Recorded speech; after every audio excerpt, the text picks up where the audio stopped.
ರೇಖಾಚಿತ್ರಂ ಇದು ಜಾಫಿನ್ ಟಿ ಚಾಕೋ ಅವರು ಡೈರೆಕ್ಟ್ ಮಾಡಿರುವಂಥ ಚಿತ್ರ. ಇಲ್ಲಿನ ಇಂಟ್ರೆಸ್ಟಿಂಗ್ ಫ್ಯಾಕ್ಟ್ ಏನಂದರೆ 1985ರಲ್ಲಿ ಮಮ್ಮೂಟಿಯವರ ಒಂದು ಸಿನಿಮಾದ ಶೂಟಿಂಗ್ನಲ್ಲಿ ಒಬ್ಬರು ಜೂನಿಯರ್ ಆರ್ಟಿಸ್ಟ್ ಕಳೆದೋಗ್ತಾರಂತೆ ಅಥವಾ ಕಾಣೆಯಾಗ್ತಾರಂತೆ. ಅವರು ಮತ್ತೆ ಸಿಗಲಿಲ್ವಂತೆ. ಸೊ ಅದೇ ಒಂದು ಸಿಚುವೇಶನ್ನ ತಗೊಂಡು ಇಲ್ಲಿ ತಮ್ಮದೇ ಆದ ಒಂದು ಕಥೆಯನ್ನು ಹೆಣೆದು ಸಿನಿಮಾ ತೆಗೆದಿದ್ದಾರೆ ಇಲ್ಲಿನ ಟೀಮ್. ಇಂಟ್ರೆಸ್ಟಿಂಗ್ ಅನಿಸುತ್ತೆ ಅಲ್ಲ? ನನಗೂ ಹಾಗೆ ಅನ್ನಿಸ್ತು. ಕಳೆದೋಗಿರೋದು ಅಥವಾ ಕಾಣೆಯಾಗಿರೋದು ನಿಜ, ಬಟ್ ರೀಸನ್ ಗೊತ್ತಿಲ್ಲ. ಬಟ್ ಅದನ್ನೇ ಇಟ್ಕೊಂಡು ಇಲ್ಲಿ ಅದರ ಹಿಂದೆ ಒಂದು ಕಥೆಯನ್ನು ಬಿಲ್ಡ್ ಮಾಡಿದ್ದಾರೆ. ಸೊ ಅದು ಏನು, ಹೇಗಾಯಿತು ಆ್ಯಂಡ್ ಆ ಕೋರ್ ಎಮೋಷನ್ನ ಹೇಗೆ ಇಲ್ಲಿ ಹ್ಯಾಂಡಲ್ ಮಾಡಿದ್ದಾರೆ ಅನ್ನೋದನ್ನೆಲ್ಲ ನೀವು ಸಿನಿಮಾದಲ್ಲೇ ನೋಡಿ ತಿಳ್ಕೊಳ್ಬೇಕು. ಮೊದಲನೇದಾಗಿ ಇದರ ಪಾಸಿಟಿವ್ಸ್ ಬಗ್ಗೆ ಮಾತನಾಡೋದಾದರೆ ಅದು ಇದರ ಕಾನ್ಸೆಪ್ಟ್. ಆಗಲೇ ಹೇಳಿದ ಹಾಗೆ 40 ವರ್ಷದ ಹಿಂದೆ ನಡೆದಿರೋಂಥ ಘಟನೆ. ಸೊ ಆ ದಿನ ಒಬ್ಬಳು ಹುಡುಗಿ ಕಾಣೆಯಾಗ್ತಾಳೆ. ಅವಳ ಹಿಂದೆ ಮುಂದೆ ಏನೂ ಗೊತ್ತಿಲ್ಲ ಆ್ಯಂಡ್ ಅದು ಮುಂದೆ ಬೆಳಕಿಗೆ ಬಂದಿಲ್ಲ ಕೂಡ.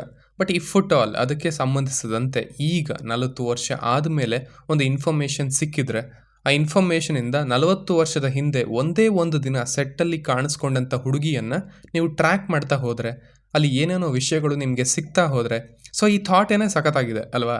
ಪ್ರಾಕ್ಟಿಕಲಿ ಹೇಳೋದಾದರೆ ಅದು ಆಗೋದಿಲ್ಲ, ಇಟ್ಸ್ ಟಫ್. ಬಟ್ ಅದೇ ಆಗೋದಿಲ್ಲ ಅನ್ನೋದೇ ಇಲ್ಲಿನ ಇಂಟ್ರೆಸ್ಟಿಂಗ್ ಪಾಯಿಂಟ್. ಅದು ನನಗೆ ಇಷ್ಟ ಆಯಿತು. ಆ್ಯಕ್ಚುಲಿ ಇದನ್ನು ರಾಂಗ್ ಆಗಿ ಮಾರ್ಕೆಟ್ ಮಾಡಿದ್ದಾರೆ ಅಂತ ಹೇಳ್ಬೋದು. It's not a mystery thriller. May be Malayalam ಆಡಿಯನ್ಸ್ಗೆ ಇದು ಸರಿ ಇರ್ಬೋದು, ಬಿಕಾಸ್ ಅವರು ಆ ಘಟನೆಗೆ ಸ್ವಲ್ಪ ಕನೆಕ್ಟೆಡ್ ಆಗಿರ್ತಾರೆ ಅನ್ನೋದ್ರಿಂದ. ಬಟ್ ಹೊರಗಿನವರಿಗೆ ಇದನ್ನು ಒಂದು ಡ್ರಾಮಾ ಅಂತ ಪ್ರಮೋಟ್ ಮಾಡಬೇಕಿತ್ತು, ಮಾಡಬೇಕು ಕೂಡ. ಇದನ್ನು ಮಿಸ್ಟ್ರಿ ಥ್ರಿಲ್ಲರ್ ಅಂದ್ಕೊಂಡು ನೋಡಿದರೆ ನಿಮಗೆ ಅಷ್ಟೇನು ಎಫೆಕ್ಟಿವ್ ಆಗಿ ಇರೋದಿಲ್ಲ ಸಿನಿಮಾ. ಬಟ್ ಆ ಕ್ಯಾರೆಕ್ಟರ್ಗೆ ಕನೆಕ್ಟ್ ಆದರೆ ಅವಳಿಗೆ ಏನು ಇಷ್ಟ ಇತ್ತು, ಯಾವ ರೀತಿ ಅವಳು ಇಂಟ್ರೆಸ್ಟಿಂಗ್ ಆಗಿ ಇದ್ಲು ಆ್ಯಂಡ್ ಒಂದೇ ಒಂದು ರಾತ್ರಿಲಿ ಏನೆಲ್ಲ ಆಗೋಯ್ತು ಅನ್ನೋದು ಅದನ್ನು ಇವರು ತೋರಿಸಿರೋ ರೀತಿ ತುಂಬ ಹಿಡಿಸ್ತು ನನಗೆ. ಆ್ಯಕ್ಚುಲಿ ಇದನ್ನು ನೋಡ್ತಾ ಇರಬೇಕಾದ್ರೆ 2 ಕಾಂಟೆಂಟ್ಸ್ ನನಗೆ ನೆನಪಿಗೆ ಬಂದವು.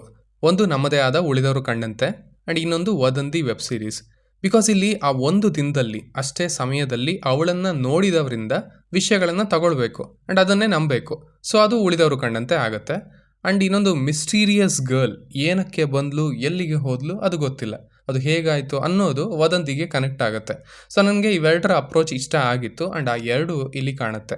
ಅವಳು ಬರ್ತಾಳೆ, ಮಮ್ಮೂಟಿಯವರನ್ನು ನೋಡ್ತಾಳೆ, ಆ ಸ್ಟೇಜ್, ಆ ಫಿಲ್ಮ್ ಸೆಟ್, ಆ ಬೆಳಕು, ಆ ಜನ, ಅವಳ ಆ್ಯಂಬಿಷನ್ಸ್, ಅದನ್ನು ತೋರಿಸೋದಕ್ಕೆ ಅಂತಲೇ ಸಿಂಪಲ್ ಆಗಿ ಫ್ರೇಮ್ಸ್ನ ಇಟ್ಟಿದ್ದಾರೆ. ಆ್ಯಂಡ್ ಈ ಕಡೆ ಕೊನೆಯಲ್ಲಿ ಬರೋವಂಥದ್ದು. ಸೊ ಒಂದೊಳ್ಳೆ ಸರ್ಕಲ್ ಇತ್ತು ರೈಟಿಂಗ್ನಲ್ಲಿ. ಆ ಪಾತ್ರಕ್ಕೆ ಆ ಎಮೋಷನ್ ಕನೆಕ್ಟ್ ಆಯಿತು. ಆ ರೀತಿ ಸಿನಿಮಾ ಅಂದ್ಕೊಂಡು ಬರೋವಂಥವ್ರಿಗೂ ಕೂಡ ಇದು ನಿಜ ಅನಿಸುತ್ತೆ. ಆ್ಯಕ್ಚುಲಿ ಒಂದು ಥಾಟ್ ಅಂತೂ ಹೋಗುತ್ತೆ, ಈ ಥರ ಎಷ್ಟು ಘಟನೆ ಆಗಿರಬಹುದು ಅಂತ. ಇದೇ ಆಗಿರೋದು ಅಂತಲ್ಲ, ಎಷ್ಟು ಜೂನಿಯರ್ ಆರ್ಟಿಸ್ಟ್ಗಳು, ಎಷ್ಟು ಆ್ಯಂಬಿಷನ್ ಇಟ್ಕೊಂಡು ಬಂದಿರೋ ಅಂಥವ್ರು, ಅವರ ಜೀವನದಲ್ಲಿ ಏನೇನು ಆಗಿರ್ಬೋದು. ಈ ಥರ ಒಂದೊಳ್ಳೆ ಪಾಯಿಂಟ್ ನಮ್ಮ ಜೊತೆ ನಮ್ಮ ಮನೆ ತನಕನೂ ಬರೋವಂಥ ಪಾಯಿಂಟ್ ಅದು ಅಂತ ಹೇಳ್ತೀನಿ. ಇನ್ನು ಇಲ್ಲಿನ ಬ್ಯಾಕ್ಗ್ರೌಂಡ್ ಸ್ಕೋರ್ ಪರ್ಫೆಕ್ಟ್ ಆಗಿತ್ತು. ಸ್ಪೆಷಲಿ ನನಗೆ ಈ ಇಂಟ್ರೊಡಕ್ಷನ್ಗೆ ಸಂಬಂಧ ಇಲ್ಲದ ಹಾಗೆ ನರೇಷನಲ್ಲಿ ಕರೆಕ್ಟಾದ ಪಾಯಿಂಟ್ಗೆ ಟೈಟಲ್ ಬಂದು ಅದನ್ನು ಜಸ್ಟಿಫೈ ಮಾಡ್ಕೊಳ್ಳೋದು, ಅದು ಬಂದು ಸಿನಿಮಾನ ಎಲಿವೇಟ್ ಮಾಡೋದು ತುಂಬ ಇಷ್ಟ. ಇಲ್ಲೂ ಅದು ಆಗಿದೆ. ಆಲ್ಮೋಸ್ಟ್ 42 ನಿಮಿಷಕ್ಕೇನೋ ಟೈಟಲ್ ಕಾರ್ಡ್ ಬರುತ್ತೆ. ಅಲ್ಲಿ ಬಂದಂಥ ಸ್ಕೋರ್ ಕೂಡ ಚೆನ್ನಾಗಿತ್ತು. ಇನ್ನು ಪರ್ಫಾರ್ಮೆನ್ಸಸ್ ಕೂಡ ಚೆನ್ನಾಗಿವೆ ಆ್ಯಂಡ್ ಕನ್ನಡ ಡಬ್ಬಿಂಗ್ ಕೂಡ ಚೆನ್ನಾಗಿದೆ. ಇನ್ನು ಈಗ ನೆಗೆಟಿವ್ಸ್ ಅಂತ ಮಾತಾಡೋದಾದರೆ ಆಗಲೇ ಹೇಳಿದ ಹಾಗೆ it's not a thriller. Plot ಆಗಿದೆ ಅಷ್ಟೇ, ಬಟ್ ಸಿನಿಮಾ ಹಾಗೆ ಹೋಗಲ್ಲ. ಬಿಕಾಸ್ ಇಲ್ಲಿ ಇನ್ವೆಸ್ಟಿಗೇಷನ್ ಅಂತ ಮಾಡೋಕೆ ಏನೂ ಇಲ್ಲ. ಒಂದು ಪಾಯಿಂಟ್ ಇಟ್ಕೊಂಡು ಆ್ಯಂಡ್ ದೆನ್ ಅಲ್ಲಿ ಅವರು ಹೇಳುವಂಥ ಕಥೆಯನ್ನು ಕೇಳ್ತಾ ಹೋಗಬೇಕಷ್ಟೆ. It's more of story telling ಆಗಿಬಿಡುತ್ತೆ. 4 ಜನ ಸೇರಿ ಒಂದು ಸ್ಟೋರಿಯನ್ನು ಹೇಳ್ತಾರೆ. ಸೊ ಆ 4 ಜನರನ್ನು ತಲುಪೋದು ಹೀರೋ ಕೆಲಸ ಅಷ್ಟೇ. ಆ್ಯಂಡ್ ಆಮೇಲಿಂದ ಕೂತ್ಕೊಂಡು ಕತೆ ಕೇಳೋದಷ್ಟೇ. ಸೊ ಥ್ರಿಲ್ಲರ್ಸ್ ಅಂದರೆ ಅಥವಾ ಥ್ರಿಲ್ಲರ್ಸ್ ಅಂದಾಗ ಎಷ್ಟು ಸ್ಟೋರಿ ಟೆಲ್ಲಿಂಗ್ ಕಮ್ಮಿ ಇರುತ್ತೋ ಅಷ್ಟು ಒಳ್ಳೆಯದು. ಹಾಗಾಗಿ ಇದು ಸ್ಪೆಷಲಿ ಥ್ರಿಲ್ಲರ್ ಅಂದ್ಕೊಂಡು ನೋಡೋಕೆ ಹೋಗೋರಿಗೆ ಅಷ್ಟು ಇಷ್ಟ ಆಗದೆ ಇರ್ಬೋದು. ಅರೆ ಇಷ್ಟೇನಾ, ಕನ್ವೀನಿಯೆಂಟ್ ರೈಟಿಂಗ್ ಅಂತ ಅನಿಸುತ್ತೆ ಕೂಡ. ಸೊ ಸಿಂಪಲ್ ಆಗಿ ಹೇಳೋದಾದರೆ it's a decent to good watch ಅಂತ ಹೇಳ್ತೀನಿ. ಹೇಗೇನು ಆಗಲೇ ಹೇಳಿದ ಹಾಗೆ ಇದು ಆ ಡ್ರಾಮಾಗೆ, ಆ ಕ್ಯಾರೆಕ್ಟರ್ಗೆ ಕನೆಕ್ಟ್ ಆದವ್ರಿಗೆ ಮಾತ್ರ. ಇನ್ನು ಉಳಿದವ್ರಿಗೆ, ಸ್ಪೆಷಲಿ ಮಿಸ್ಟ್ರಿ ಥ್ರಿಲ್ಲರ್ ಅಂದ್ಕೊಂಡು ನೋಡೋರಿಗೆ ಇದು ಅಷ್ಟು ಇಂಪ್ಯಾಕ್ಟ್ಫುಲ್ ಆಗಿ ಇಲ್ಲದೆ ಇರ್ಬೋದು. And that's fair also. ಇನ್ನು ಇದು ಈಗ ಸೋನಿ ಲಿವ್ ಆ್ಯಪ್ನಲ್ಲಿ ಕನ್ನಡದಲ್ಲೇ ಸ್ಟ್ರೀಮ್ ಆಗ್ತಾ ಇದೆ. ಸೊ ಇಷ್ಟು ನನ್ನ ರಿವ್ಯೂ ಆಗಿತ್ತು ಈ ಸಿನಿಮಾದ ಬಗ್ಗೆ. ಇನ್ನು ನೀವು ಆಲ್ರೆಡಿ ಈ ಸಿನಿಮಾನ ನೋಡಿದರೆ ನಿಮಗೆ ಇದು ಹೇಗನ್ನಿಸ್ತು ಅನ್ನೋದನ್ನು ಖಂಡಿತ ಕೆಳಗಡೆ ತಿಳಿಸಿ.